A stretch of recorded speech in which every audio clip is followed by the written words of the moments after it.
This week's episode is brought to you by Away. Away is a modern lifestyle brand that creates thoughtful products for every traveler and every kind of trip. They started out with the perfect suitcase, crafted with features to make travel more seamless. And now, as travel looks more different than ever, you can count on Away's range of suitcases, bags, and accessories whenever you take that next trip. Now, we are about to do our first real transatlantic travel in close to 2 years as we go from France back to the United States, and God willing, things will work out in a way that we can all start traveling again the way we'd like to. I really do recommend coming to France. Paris is quite a lovely city. Now, we're all navigating the current reality of travel, but no matter what your destination might be or style, Away suitcases and bags and accessories come in a variety of colors and sizes and materials to suit your needs and inspire your future travels. All of Away's suitcases are designed to last a lifetime with durable exteriors that can withstand even the roughest of baggage handlers. Every suitcase comes with an interior organizer that allows for built-in compression to help you pack more, and 4 360-degree spinner wheels guaranteed for the smoothest roll, even through the most hectic of airports and train stations. Start your 100-day trial and shop the entire Away lineup of travel essentials, including their best-selling suitcases, at awaytravel.com/revolutions. That again, awaytravel.com/revolutions.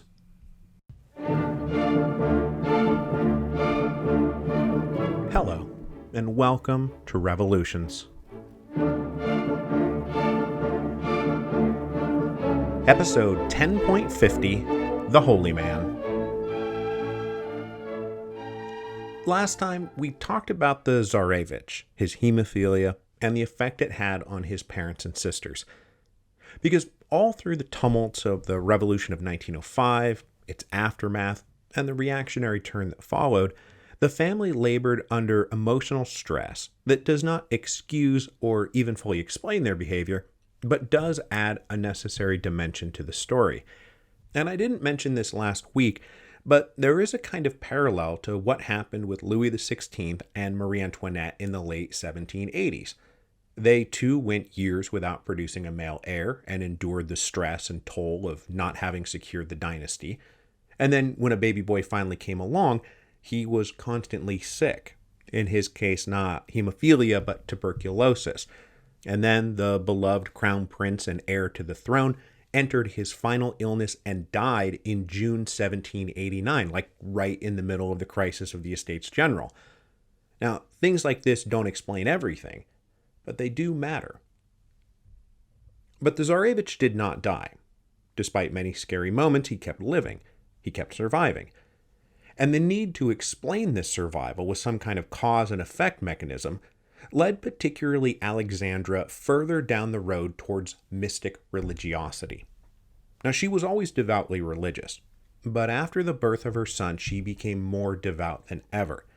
And this is important not just on a personal level, but on a political and social level, especially in the aftermath of the Revolution of 1905. Because Nicholas and Alexandra fervently believed in God, in divinity, in divine agency working in the world and responsive to prayer. This tied directly into the health not just of their family, but of the empire, which they continued to believe had been given to Nicholas by God. Their reactionary conservatism, the fight to undo 1905 and reclaim their rightful authority, was not just about jealously guarding worldly power, but about defending divinity from blasphemy.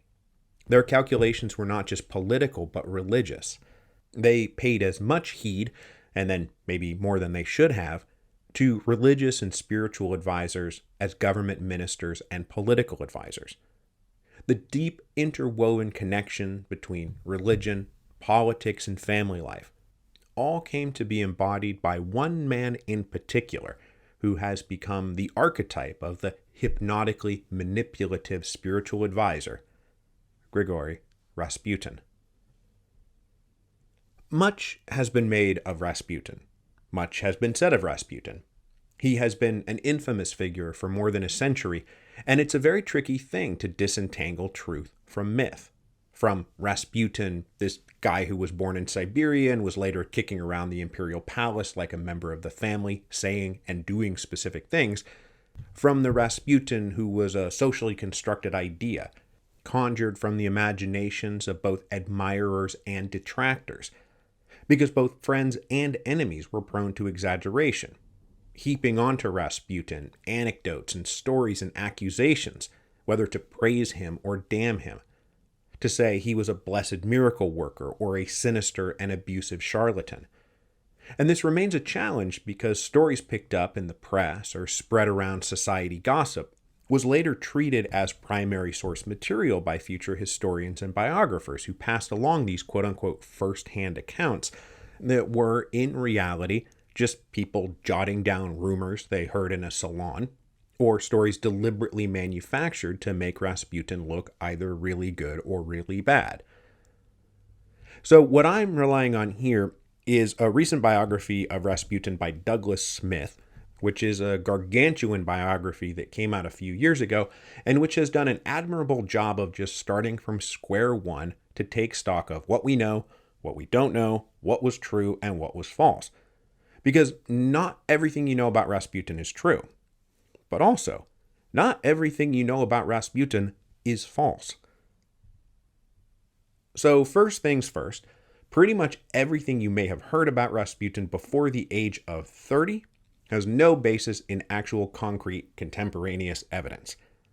Any specific anecdote about him doing this or doing that invariably comes from a much later period, either supplied by Rasputin in interviews and conversations, or supplied by his enemies, taking what they believed about him in, say, 1912 or 1913, and then telling stories about what he must have been like in, say, 1890. But none of it comes from the period itself, which is understandable. Rasputin was born an illiterate peasant among illiterate peasants, and so it's not exactly a shock that there is almost no documentation about his early life. The gist of what we do know is that he was born in a small Siberian village in January 1869 and was the only surviving child of his parents. His father at some point worked in the Imperial Mail Service as a driver, and probably Rasputin did spend most of his life kinda up to no good. There appears to be at least a few notes of arrest from local police that speak to a mischievous, bordering on criminal personality. Now, oddly enough, both Rasputin's enemies and his friends have an interest in exaggerating and inventing stories about his youthful deviancy. His enemies obviously want to make him look bad. But because in the future Rasputin will effectively be telling a story of how he's a born-again Christian, though not in that precise language at all, it's important to establish how sinful he was in order to emphasize the power of the transformation wrought by God. That is how those born-again stories work. There is no redemption without sin.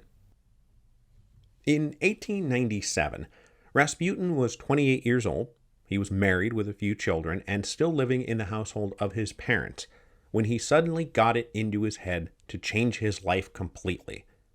He was now going to seek the path of a godly pilgrim, become a monk or a holy man.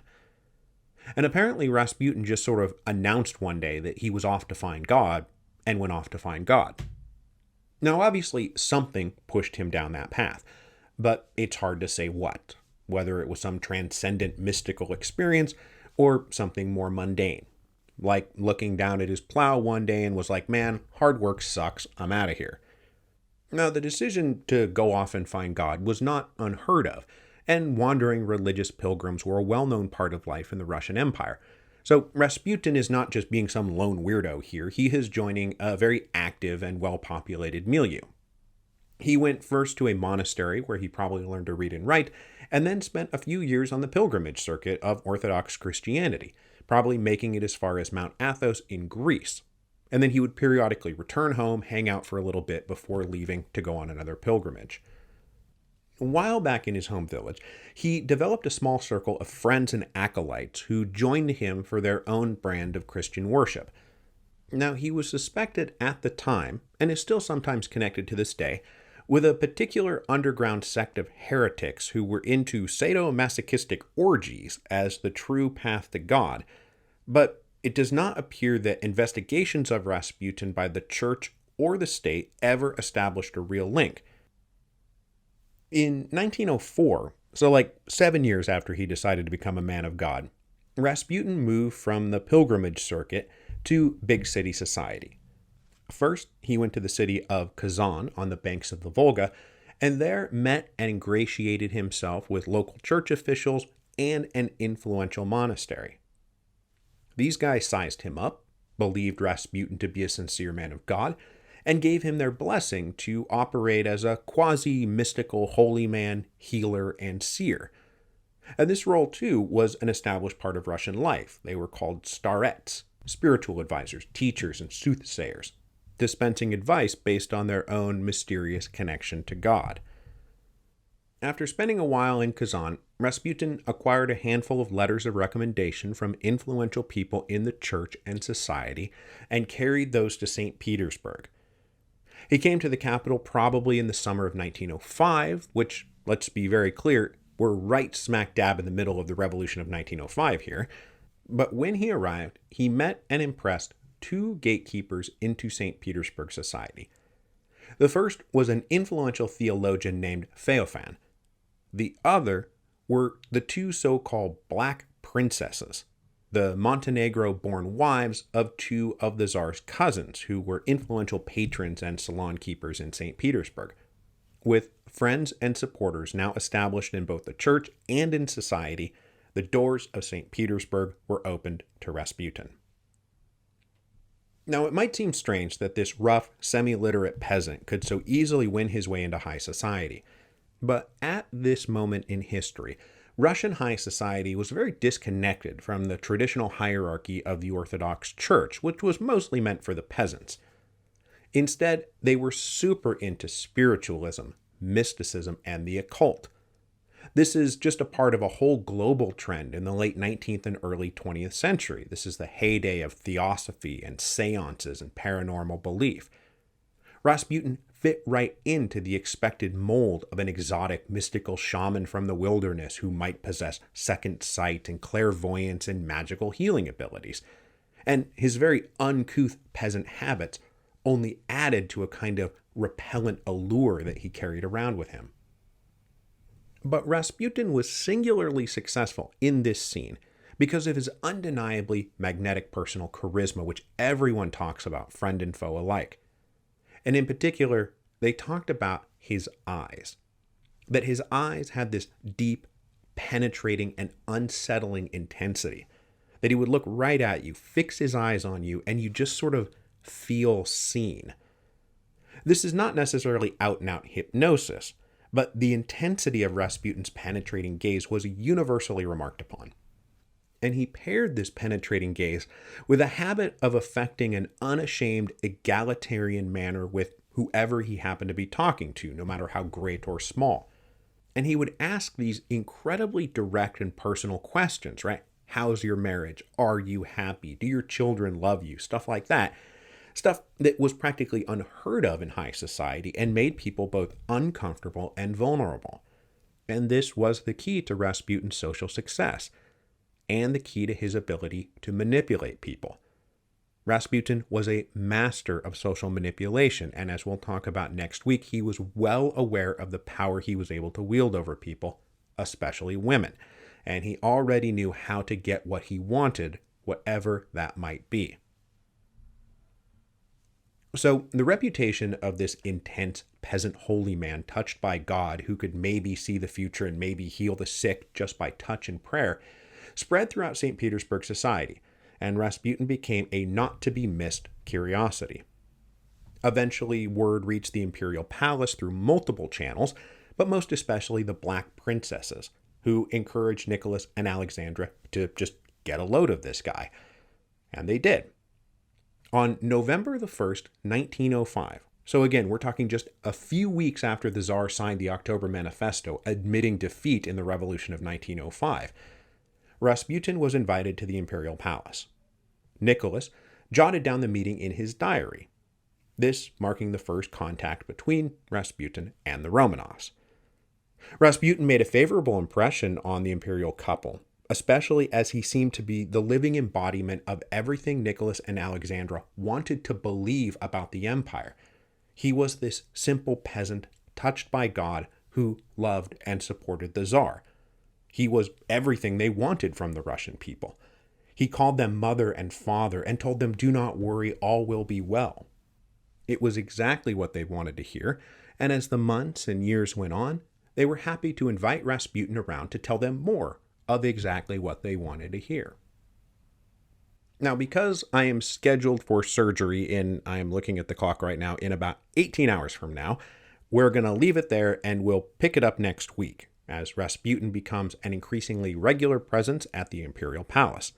First, without incident, because he carried the recommendation of high society and the official approval of the Orthodox Church, but then with increasing tension as his early supporters turned their backs on him, as stories about what exactly he was using his intensely manipulative powers to do, and how far into the inner sanctum of imperial authority he might be doing them.